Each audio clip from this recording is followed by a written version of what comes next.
Hello Jain दोस्तों, मैं Rahul Singh Rahul wifi study में आप सभी लोगों का बहुत बहुत स्वागत और अभिनंदन करता हूं। फ्रेंड्स, आज जैसा कि आप लोग जानते हैं 7 दिसंबर है और 7 दिसंबर के समय कुछ महत्वपूर्ण खबरें हैं जो कि UPT triple S C UPPSC साथ में उत्तर प्रदेश शिक्षक पात्रता परीक्षा को लेकर के जानकारी दी जाएगी और इलाहाबाद हाईकोर्ट ग्रुप सी नई भर्तियों को लेकर के भी नई जानकारी आपको दी जाएगी। इस वीडियो में अपन तक इस वीडियो में बने रहेगा। हाँ, चैनल पर नए तो चैनल को जरूर सब्सक्राइब कर लें, साथ में बेल आइकॉन की घंटी प्रेस कर लें ताकि उत्तर प्रदेश से जुड़ी हुई प्रत्येक को महत्वपूर्ण खबर जो एक प्रतियोगी छात्र के लिए जरूरी हो सबसे पहले आप मोबाइल हैंडसेट पर राहुल वाईफाई चल के माध्यम से पहुंचाई जा सके। तो चलिए बढ़ते खबर में आगे। पहले हम बात करेंगे उत्तर प्रदेश श्रोता आयोग। जी हाँ, उत्तर प्रदेश अधीनस्थ सेवा चयन आयोग बिल्कुल सोया आयोग है। अभी पता होगा आपको, पिछले 3 से 4 दिन पूर्व मंडी परिषद का रिजल्ट जारी किया गया। अब यूपी ट्रिपल एस सी उसके बाद सो गया है। जिस प्रकार से कार्य होने चाहिए इस वक्त तो यूपी ट्रिपल एस सी में बिल्कुल नहीं हो रहे हैं। आज आपको पता होगा यूपी ट्रिपल एस सी कार्यालय में पिकअप भवन में गोमती नगर लखनऊ में विभूति खंड, आपको पता होगा कि आज 7 दिसंबर है और आज कंप्यूटर ऑपरेटर का है ना, कंप्यूटर ऑपरेटर जो एग्जामिनेशन हुआ था अगस्त में 2020 में शायद, जहाँ तक 2020 में हुआ था अगस्त में एग्जाम, उसका डीबी टेस्ट है। डॉक्यूमेंट वेरिफिकेशन 79 पोस्ट के लिए आज अभ्यर्थियों का document verification UP triple S C कार्यालय में होना है। क्या आज मंगलवार का दिन है, यूपी ट्रिपल एस सी कोई और रिजल्ट जारी कर सकता है? देखिए, ये तो अभी दूर की बात है कोई रिजल्ट जारी करने को लेकर के। अलबत्ता जो भर्तियां आपकी फंसी पड़ी हुई हैं, लोकपाल लेखपाल भर्ती, चाहे आपकी जो एएनएम जेएनएम की भर्ती आने वाली है, आपको पता होगा, जिसका स्वास्थ्य कार्यकर्ता का विज्ञापन अभी जारी होना है, केवल परीक्षा योजना और पाठ्यक्रम जारी किया गया है। ये सब कब जारी होंगी इसकी कोई अभी निश्चित date UP triple S C कहने में असमर्थ है, क्योंकि उसको अपनी कार्य में शिथिलता ही अच्छा लगता है, तेजी उसको अच्छा नहीं लगता, जो कि अभ्यर्थियों के भविष्य के साथ निश्चित तौर पर एक बहुत बड़ा जो है एक गलत दिशा में जाने की पूरी तैयारी कराते हैं ये सभी लोग।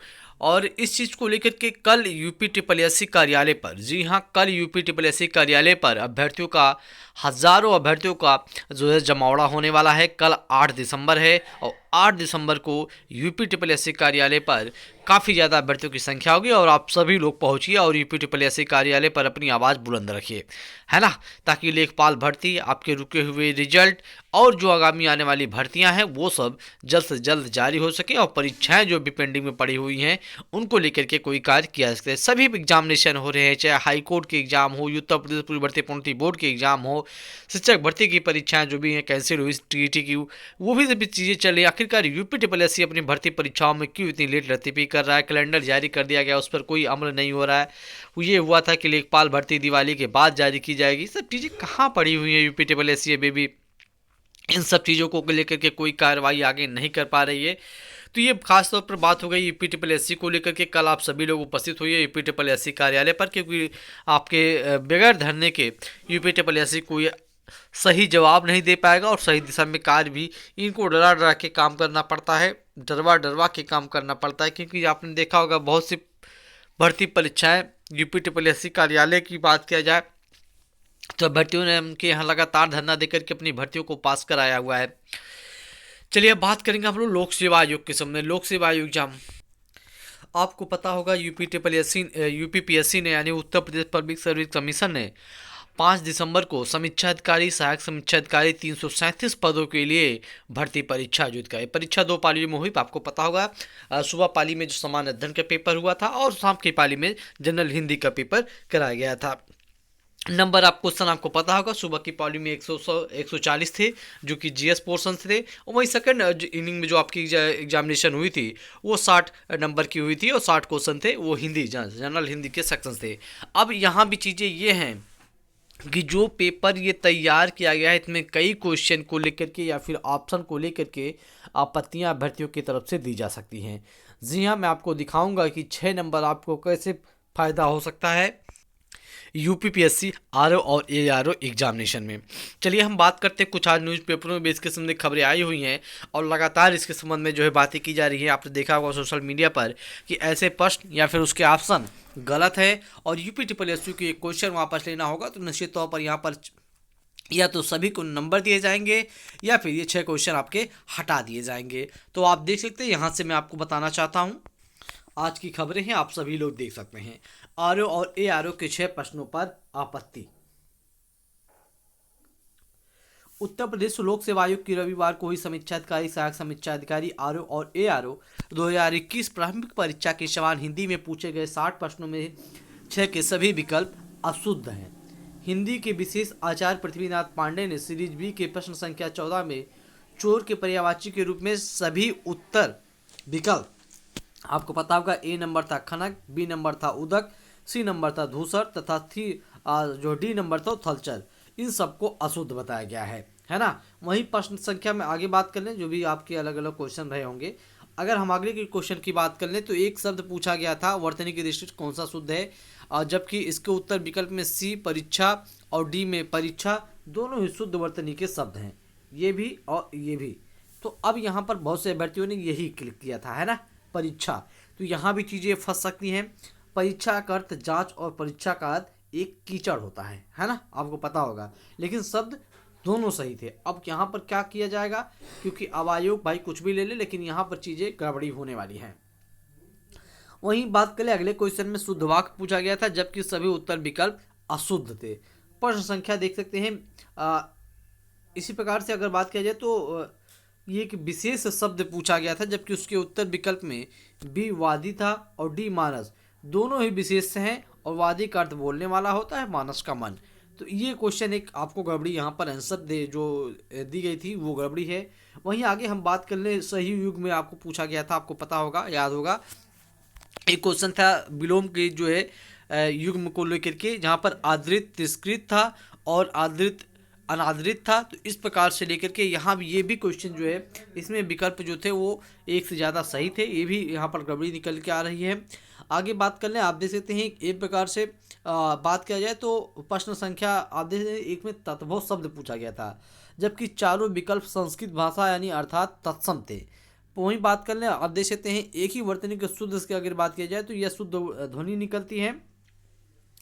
तो इस प्रकार से यही कोरोना से पीड़ित प्रयागराज का हर 10वां व्यक्ति, आपको पता होगा क्वेश्चन आया था कि कोरोना से पीड़ित है, तो यहाँ पर से नहीं लगाया गया था, तो कोरोना से पीड़ित है। तो इस प्रकार से टोटल 6 क्वेश्चनों के जो है लेकर के आपत्ति दर्ज की जा सकती है, और ये 6 नंबर आपको फ़ायदा दिलाने वाले हैं, है ना, हिंदी सेक्शन से 6 नंबर। ओके, देखते हैं बहुत जल्द रिवाइज आपकी आंसर की आने वाली है। संभवतः आजकल मेरी आंसर की आ भी जाए, आपकी आरओ और एआरओ की ऑफिशियली आंसर की यूपीपीएससी हो सकता है आज या कल में जारी भी कर दे। उसमें देखना होगा क्या चीज़ें होती हैं। आपत्ति निश्चित तौर पर अभ्यर्थियों के द्वारा की जाएंगी अगर उनकी चीज़ें गड़बड़ी निकल के आती हैं तो। आगे हम बात करते हैं यहाँ से एलटी ग्रेड नई शिक्षक भर्ती को लेकर के।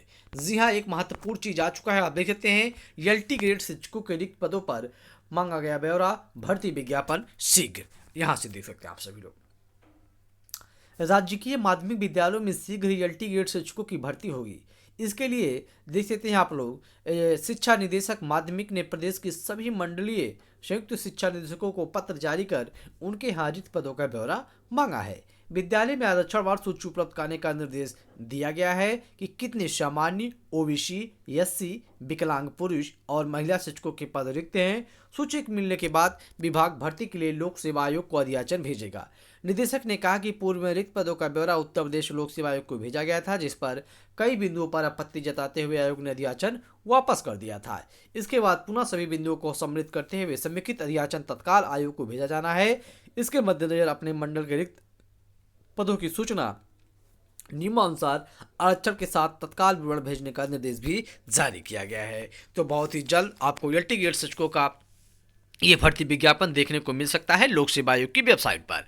आगे बात करते हैं यहाँ से इलाहाबाद हाईकोर्ट ग्रुप सी की नई भर्तियों को लेकर के।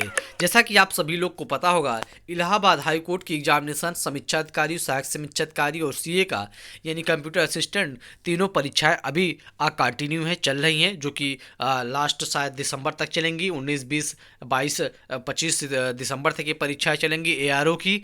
तो इस प्रकार से अब इन सब भर्तियों को पूरा हो जाने के बाद ये खबरें मिल रही हैं कि 20 दिसंबर के बाद, जी हाँ, 20 दिसंबर के बाद जो है इलाहाबाद हाईकोर्ट ग्रुप सी के हज़ारों पदों के लिए, चाहे वो पेड अप्रेंटिस की हो, जूनियर असिस्टेंट की हो या फिर स्टेनोग्राफर, यानी सभी प्रकार की ग्रुप सी लेवल और ग्रुप डी लेवल की भर्तियों के लिए विज्ञापन जारी कर सकता है। जी हाँ, 20 दिसंबर के बाद जो है Allahabad high court group C की नई भर्तियों को लेकर की प्रक्रिया शुरू कर देगा। और जो कि आप ये मान के चलिए कि 10 जनवरी के भीतर भीतर आपको ये विज्ञापन Allahabad high court .in website पर जो है देखने को मिल सकता है। जी हाँ, ग्रुप सी की नई भर्ती को लेकर के जिसका इंतजार बेसब्री से लाखों युवाओं को है। ओके, आगे बात करेंगे शिक्षक भर्ती को लेकर के। यहाँ से जैसा कि आप सभी लोग जानते हैं, उत्तर प्रदेश के युवाओं को जो बीएड हमारे किए हुए अभ्यर्थी हैं उन्हें 50,000 शिक्षक भर्ती, सहायक शिक्षक, बेसिक शिक्षा के विभाग की भर्तियों को लेकर के इंतजार है। अब उसके लिए ज़रूरी क्या है? टीईटी। टीईटी आप देख सकते हैं, जैसा कि 28 नवंबर की आपकी जिस प्रकार से कैंसिल हुई, इसको लेकर के प्रदेश में अभी प्रदेश के क्या है, ग्रामीण क्षेत्र हो शहरी क्षेत्र में प्रत्येक जगह ये बातें चल रही हैं कि आखिरकार टीईटी परीक्षा की अब तिथि कब निर्धारित की जाए, क्योंकि लगभग हर परिवार, हर गाँव की अभ्यर्थी इस परीक्षा से सम्मिलित हैं। लगभग आपको पता होगा, गांव की अगर आप ग्रामीण क्षेत्र से हैं तो निश्चित तौर पर आपके गांव में 2-4 बीएड के अभ्यर्थी हैं जिन्हें टीईटी परीक्षा देना था। आगे बात करते हैं, यहाँ से देख सकते हैं टीईटी इसी महीने, तारीख जल्द होगी घोषित। यहाँ भी कुछ बातें चल रही थी कि 15 जनवरी की बाद होंगी, लेकिन आपको पता है नेता तो नेता होते हैं, उनको बयानबाजी में ही उनकी बातें होती हैं। आपको पता होगा, आप देख सकते हैं क्या कुछ कहना है जो बेसिक शिक्षा मंत्री सतीश चंद्र द्विवेदी जी का, आप यहाँ से देख सकते हैं। बेसिक शिक्षा राज्य मंत्री स्वतंत्र प्रभार डॉक्टर सतीश चंद्र द्विवेदी ने सोमवार को कहा कि शिक्षक पात्रता परीक्षा यानी उत्तर प्रदेश टीचर एलिजिबिलिटी टेस्ट दिसंबर में ही आयोजित की जाएगी। जल्द ही नई तिथि भी घोषित की जाएगी। भाजपा प्रदेश मुख्यालय पर आयोजित एक कार्यक्रम में मीडिया के सवाल के जवाब में उन्होंने कहा कि घोषणा के मुताबिक प्रश्न पत्र लीक होने जो 28 नवंबर को 1 महीने की अवधि में दोबारा परीक्षा कराई जाएगी और प्रश्न पत्र लीक मामले में प्रथम दृष्टया दोषी सचिव परीक्षा नियामक प्राधिकारी संजय उपाध्याय को भी निलंबित किया गया है। एसटीएफ ने उन्हें गिरफ्तार भी किया है। जांच में जो भी अधिकारी दोषी पाए जाएंगे उनके खिलाफ सख्त कार्रवाई की जाएगी। ऐसा कुछ कहना है बेसिक शिक्षा मंत्री सतीश चंद्र द्विवेदी का। अब देखते हैं कि 28 दिसंबर के पूर्व ये परीक्षा करा ली जाती है या फिर नहीं करा ली जाती है, लेकिन युवाओं को 28 दिसंबर के पहले ये परीक्षा हो पाना निश्चित तौर पर ये मुश्किलात भरी है और ये परीक्षा अब 2022 जनवरी में ही होने की संभावनाएं दिख रही हैं। लेकिन जो भी कुछ हो, तैयारी जो भी था उसको बनाए रखना यहाँ पर ज़रूरी है और ये परीक्षा क्योंकि आपके आगे की भविष्य तय करेगी, है ना। तो ये सब इंपॉर्टेंट चीज़ें जो खबरें थी आज आप तक पहुंचाई गई हैं राहुल वाईफाई चैनल के माध्यम से। फ्रेंड्स, खबरें अच्छी लगी हों और भी कोई इन्फॉर्मेशन चाहिए तो आप लोग जरूर कमेंट बॉक्स में बताइए। मिलते हैं हम नेक्स्ट वीडियो में नेक्स्ट अपडेट के साथ, तब तक के लिए धन्यवाद, नमस्कार, जय हिंद, जय भारत।